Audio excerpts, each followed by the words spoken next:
Welcome student, मैं विकास जटिया।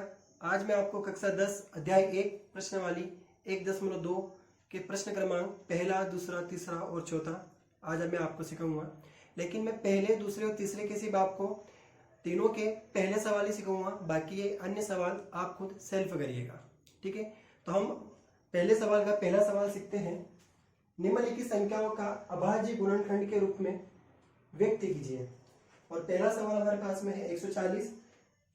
हमें 140 का एलसीएम लेना है। 2 सती 14, 0 एज इट इज, 2 तिया 6, 1 बचा इधर दिया 10, 2 पंजे 10। फिर हम इसको 5 से करेंगे, 5 सते 33, फिर 7 एकम 7। ठीक है, 140 के क्या टुकड़े हैं? 2 इंटू 2 इंटू 5 इंटू 7। बस इसमें हमें करना क्या है कि टुकड़ा 140 के एलसीएम होने के बाद में जो हमारे पास में टुकड़े आए, अगर कोई टुकड़ा डबल है तो उसे हमें घात के रूप में लिखना है। जैसे 2 इंटू 2 है तो यहाँ पर 2 की घात 2, 5 की घात, यहाँ पर 5 दो बार नहीं है तो यहाँ पर 5 एक बार ही आएगा, और यहाँ पर 7 भी सिंगल है तो 7 एक बार होगा। पहला सवाल इस टाइप से होगा। बाकी के इसके अन्य सवाल आपको खुद को घर पे सेल्फ करना है। अब हम दूसरे का पहला सीखेंगे। अब हम प्रश्न क्रमांक 2 का पहला करेंगे। बताया है पूर्णांकों के निम्नलिखित युग्मों के एचसीएफ वह एलसीएम कीजिए तथा इसकी जांच कीजिए कि दो संख्याओं का गुणनफल एचसीएफ इंटू एलसीएम होता है। हम हल करेंगे। हमें संख्याएं दे रखी हैं 26 व 91। पहली संख्या को हम मानेंगे ए, और ए को हम मानेंगे 26, और दूसरी संख्या को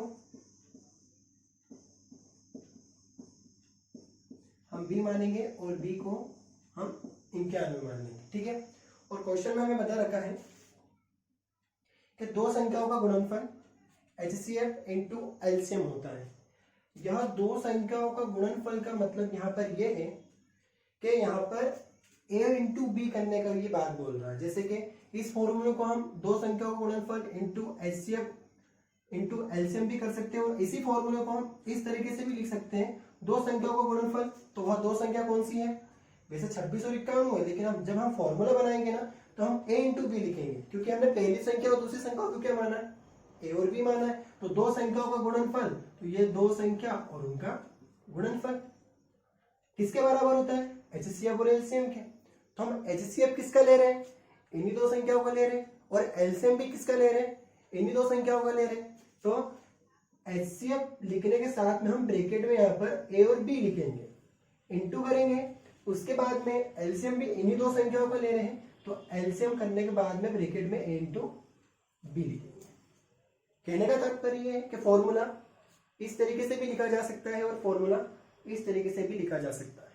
तो हम इसका यूज करेंगे, और हमें ये सिद्ध करना है कि दो संख्याओं का गुणनफल, मतलब इन दोनों संख्याओं का गुणनफल किसके बराबर होगा? इन दो संख्याओं के एचसीएफ। जब हम इन दोनों संख्याओं का एचसीएफ निकालेंगे और इसका जो भी आंसर आएगा वह, और इनटू एलसीएम, और इन दो संख्याओं का हम पुनः एलसीएम निकालेंगे, इसका जो भी आंसर आएगा वो एचसीएफ और एलसीएम का गुणा दो संख्याओं के गुणनफल के बराबर होता है। ये बात हमें सिद्ध करना है। हमने पहली संख्या और दूसरी संख्या सवाल में मान ली है। अब हम सबसे पहले एचसीएफ ज्ञात करेंगे। एचसीएफ के लिए, तो एचसीएफ के लिए प्रोसेस क्या होती है कि हम दोनों संख्याओं को अलग अलग कर लेते हैं। जैसे 26 और यहाँ पर 91। ठीक है, अब यहाँ पर हम करेंगे 2 से। यहाँ पर आ जाएगा 2 एकम 2, 2 तिया 6, फिर हम 13 से करेंगे, 13 एकम 13। उसके बाद में हम यहाँ पर डायरेक्ट 7 की डबल से करेंगे इसको, 91 को, तो 7 एकम 7, 2 बचा इधर दिया 21, 7 तिया 21, और यहाँ पर भी हम 13 से करेंगे, 13 एकम 13। ठीक है, 26 के टुकड़े हम यहाँ लिखेंगे 2 इंटू 13, और 91 के टुकड़े हम यहाँ लिखेंगे 7 इंटू 13। और एचसीएफ का मतलब ये होता है कि दोनों संख्याओं में जो मैच जो संख्या होती है, कॉमन जो संख्या होती है, उसे हम एचसीएफ मानते हैं। तो हमारा जो एचसीएफ आया है, एचसीएफ किसका? 26 और 91 का, वह 13 है, क्योंकि 13 कॉमन संख्या है। हम एचसीएफ हमारा निकल चुका है। 13। अब हम क्या याद करेंगे, हम अब एलसीएम याद करेंगे। अभी सूत्र का यहाँ पर काम नहीं है, मैं ऐसे ही समझा रहा था आपको, ठीक है। आगे हम देखेंगे एलसीएम के लिए, एलसीएम के लिए हम दोनों संख्याओं को साथ में हल करते हैं। तो 26 और 91 को हम साथ में हल करेंगे।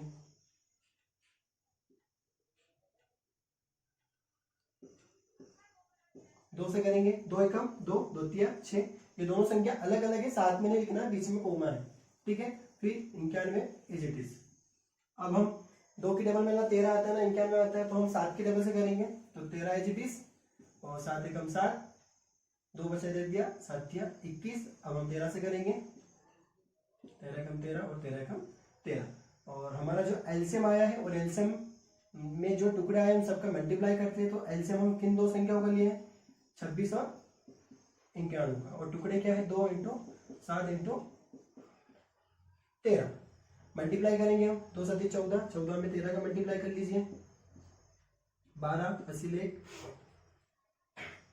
4 4 हासिल 1, 2 ने 8 ने 182। मल्टीप्लाई करने पे कितना आ रहा है, 182। हमारे पास एचसीएफ और एलसीएम दोनों आ चुका है, ठीक है। अब हमें जो सिद्ध करने का बोला है सवाल में कि जांच कीजिए कि दो संख्या का गुणनफल एचसीएफ इंटू एलसीएम होता है, तो हम यहाँ पर वह फॉर्मूला लिखेंगे जो हमें सिद्ध करना है। तो हम यहाँ पर दो संख्याओं का गुणनफल ना लिखते हुए हम यहाँ पर क्या लिखेंगे, ए इंटू बी बराबर एचसीएफ ए बी और इंटू एलसीएम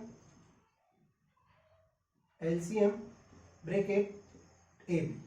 हमने दो संख्या कौन सी मानी, ए का मान 26 और बी का मान 91, एचसीएफ का मान 13 और एलसीएम का मान 182। अब 26 और 91 का मल्टीप्लाई करेंगे और उधर 13 और 182 का मल्टीप्लाई करेंगे, तो यहाँ पर दोनों आंसर सेम सेम आएगा। तो हम पहले 91 में 26 का मल्टीप्लाई करते हैं,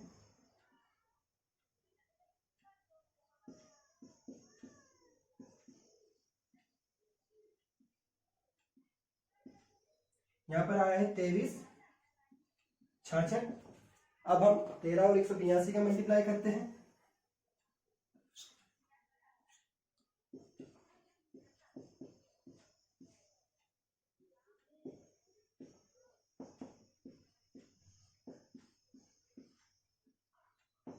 यहाँ पर भी हमारे पास में आंसर 23 और 66 आया है। देखिए जैसा कि क्वेश्चन में बता रखा था कि दो संख्याओं का गुणनफल एचसीएफ और एलसीएम के इंटू के बराबर होता है, तो यहाँ पर ऐसा हो रहा है। इसका मतलब यहाँ जो सवाल हम सिद्ध कर चुके हैं, बाकी के सवाल आप जो बचे हैं आप घर पे इसको हल कीजिएगा। अब हम क्वेश्चन नंबर 3 करेंगे। प्रश्न क्रमांक 3 का पहला सवाल करेंगे, बाकी के जो शेष सवाल है आप खुद करिएगा। तो देखेंगे, अभाज्य गुणनखंड विधि द्वारा निम्नलिखित पूर्णांक के एचसीएफ और एलसीएम हमें याद करना है। इन सवालों में भी जैसे कि मैंने आपको पिछला सवाल करवाया है, उसमें भी हमें एचसीएफ और एलसीएम ही याद करना था। बस इन दोनों सवालों में फर्क इतना है कि वहां पर हमारे पास में कोई 2 डिजिट थी और यहाँ पर हमारे पास में कोई 3 डिजिट है। और जैसे कि मैंने पिछली वीडियो में भी आपको जैसे बताया है कि 3 वीडियो के लिए जो फॉर्मूला दो संख्याओं के लिए जो मैंने फॉर्मूला बताया था, दो संख्याओं का गुणनफल equal to LCM into HCF, वह 3 संख्याओं के लिए नहीं होता है। कहने का तात्पर्य यह है कि अगर हम 3 संख्याओं का एचसीएफ और तीनों संख्याओं का एलसीएम याद करेंगे और उन दोनों का गुणा करेंगे, आंसर आने के बाद एचसीएफ और एलसीएम का आंसर आने के बाद इन दोनों का हम गुणा करेंगे, तो उन दोनों का गुणा के आंसर जो भी आते हैं वह किसके बराबर नहीं होगा, वह इन तीनों का गुणा करने के बाद में इन संख्याओं के गुणे के बराबर नहीं होगा। ठीक है, तो यहाँ पर 3 संख्याओं में वह फॉर्मूला यूज नहीं आएगा। कहने का मतलब है कि वहां पर वो बराबर नहीं होगा। यहाँ पर हमें सिर्फ यह बता रखा है कि दी गई संख्या का अभाज्य गुणनखंड विधि से एचसीएफ और एलसीएम हमें याद करना है। ठीक है, तो हम सबसे पहले एचसीएफ याद करेंगे। एचसीएफ के लिए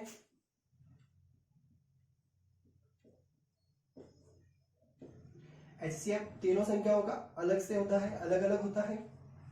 जैसे कि यहाँ मैंने बोर्ड पे लिखा है, यहाँ 2 की टेबल से 2 2 छंग 12, 2 तिया 6 और 3 एकम 3, फिर 3 से 3 पंजे 15, 5 एकम 5, फिर 3 7 21 और 7 एकम 7।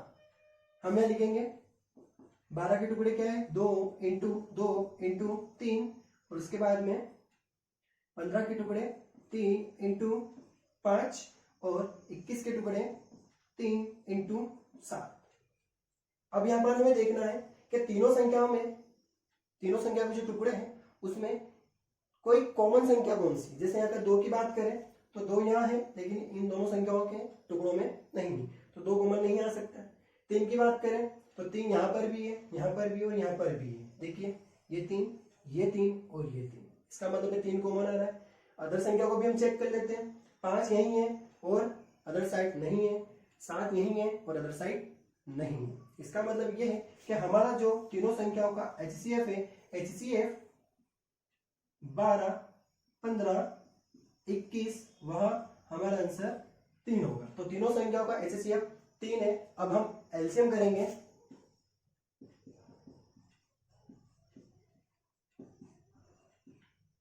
एलसीएम के लिए हमें तीनों संख्याओं को साथ में लिखना पड़ेगा, 12, 15 और 21। ठीक है, 2 2 छंग 12, 15 as it is, 21 as it is, 2 तिया 6, 15 as it is, 21 as it is. अब हम इसको 3 से करेंगे, 3 एकम 3, 3 पंजे 15, 3 सत्ते 21। 5 से करेंगे, 1 as it is, 5 Ekam 5, 7 as it is. 1 ऐसे के साथ 1 एज इट इज और 7 एकम 7। अब हमारे पास में जो एलसीएम के टुकड़े आए हैं उन सबका हमें मल्टीप्लाई करना है। और एलसीएम हमने किन 3 संख्याओं का लिया है, 12, 15, 21, और टुकड़े क्या है, 2 इंटू 2 इंटू 3 इंटू 5 इंटू 7। इन सबका मल्टीप्लाई करना है। 2 2 4 12 60, 400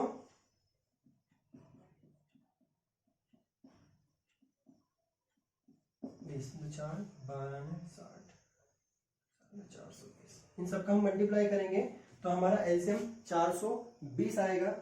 इसी सवाल के जो और अन्य सवाल हैं वो इसी प्रकार से होंगे। अब हम प्रश्न क्रमांक 4 सीखेंगे। प्रश्न क्रमांक 4 में हमें HCF का मान बता रखा है और एलसीएम हमें याद करना है। देखेंगे HCF 306,657 9, मतलब इन 306 और 657 का क्वेश्चन के हिसाब से HCF होने के बाद में 9 आंसर आ चुका है। मतलब किताब में प्रश्न अनुसार इन दोनों का हम HCF करेंगे तो हमारा आंसर 9 ही आएगा।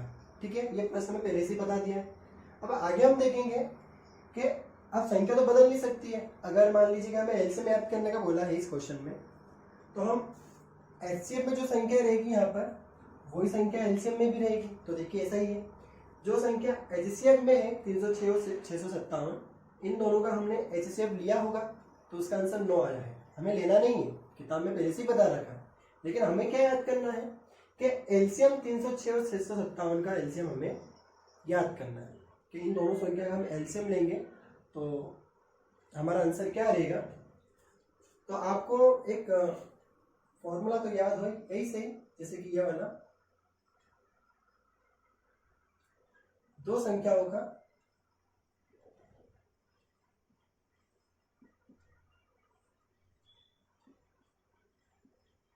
गुणनफल बराबर HCF A और B into LCM A, B। अब दो संख्याओं को गुणनफल का कहने का तात्पर्य यह है कि अगर मान लीजिए कि क्वेश्चन में अगर दो संख्या दे रखी है तो हम उसका HCF याद करते हैं। तो HCF याद करने के बाद में हम वो दो संख्या HCF के ब्रैकेट में लिखते हैं। यहाँ पर हम वो क्या दर्शाते हैं कि हमने जो HCF लिया है वो इन दो संख्याओं का लिया है, तो हमें जो यहाँ जो संख्या है हमें बता नहीं रखी है, तो हमें वो ढूंढना पड़ेगी वो कहाँ है, तो वो यही है, क्योंकि जो HCF आया है वो इन दो संख्याओं को हल करने के बाद में आया होगा। तो वो दो संख्याओं का गुणनफल क्या हो सकता है, वो दो संख्या ये हो सकती है 306 और 657, और HCF का मान हमारे पास में पहले से ही है। जैसे कि इस फॉर्मूले को हम ऐसा भी लिख सकते हैं, A into B HCF A B into LCM A comma B। तो हम यह लिखेंगे पहली संख्या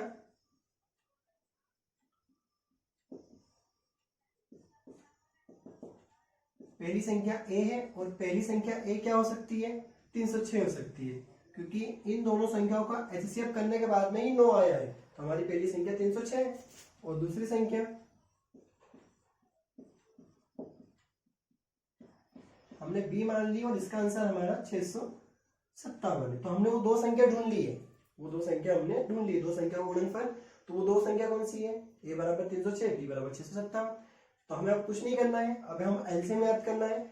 हमें सारे मान इस फॉर्मूले में पुट करना है। A का मान हमें दे रखा है, सॉरी A का मान हमने निकाला 306, B का मान 657, और HCF हमें पहले से याद है, एलसीएम हमें याद करना है।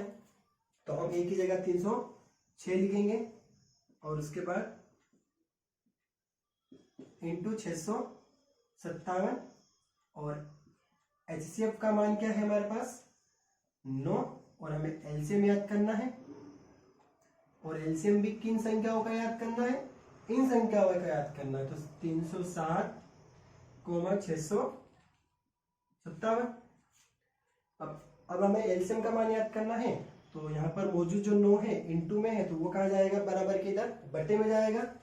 306 657 बटे में 9, एलसीएम 307 657।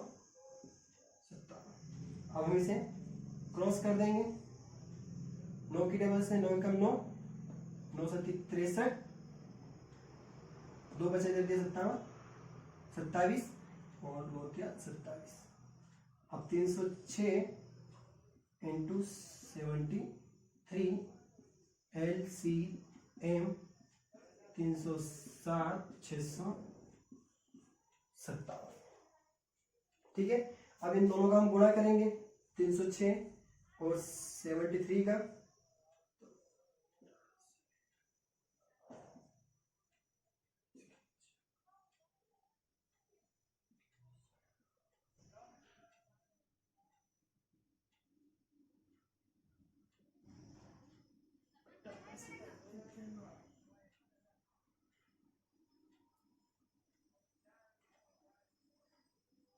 हमारा इनका मान आएगा 22 33 8। तो हमारा जो आंसर एलसीएम का है वह 22 33 8 है। पहले दूसरे तीसरे के जो सवाल मैंने नहीं करवाए हैं वो सवाल आप खुद करिएगा, और करने के बाद में उसका पिक लीजिएगा और मुझे कमेंट बॉक्स में सेंड करिएगा, या कमेंट बॉक्स में सेंड नहीं करूँ तो आप मेरे को मेरे पर्सनल व्हाट्सएप नंबर इस पे सेंड करिएगा कि सर हमने ये सवाल करा है, सही है या नहीं है। मैं आपको बताऊंगा कि आपके सवाल में क्या गलती है। धन्यवाद।